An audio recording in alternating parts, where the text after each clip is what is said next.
philosophers who really nailed it down as far as like modern thinking goes was Descartes, with his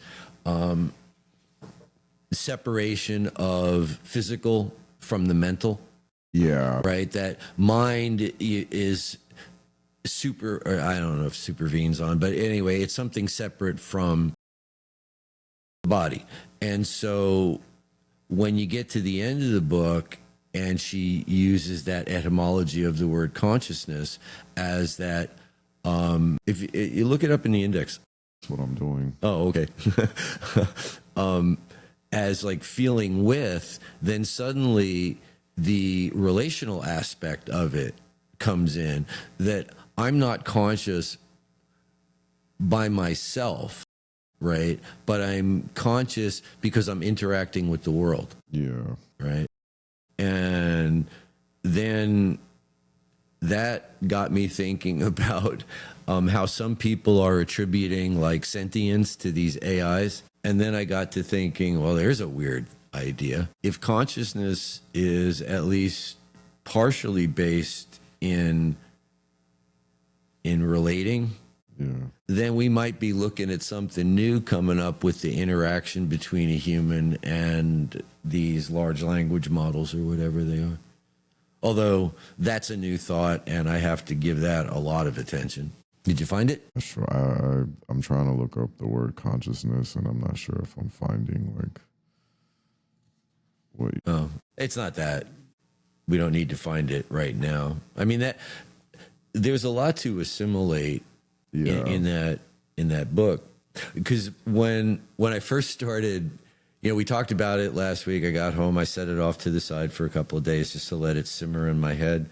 And then when I picked it back up again and I started flipping through it, looking at where I put little check marks in the column or where I wrote margin notes or underlined things, it reminded me of the book In the Absence of the Sacred by Gerry Mander, the guy who wrote 4 Arguments for the Elimination of Television, because she makes mention in the book of studies done with children of a certain age, like ones that are brought up in straight urban environments, the city, nothing but sidewalks and buildings and straight lines and angles, versus children brought up in like suburban, or at least with exposure to nature, and how on certain cognitive tests, the ones that were raised in the urban environments showed a greater rigidity in their thinking versus ones that had been exposed to nature.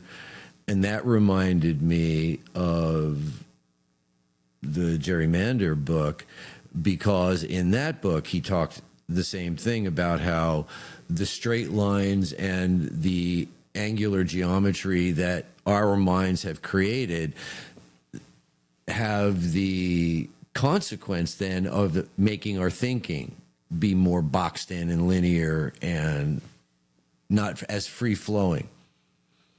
And so I started getting lost in that book again, because, and the tie-in to Webb's book is quite profound actually, because Mander is criticizing the technological society that we live in and pointing at indigenous ways of being in the world as like the answer to a lot of what ails us.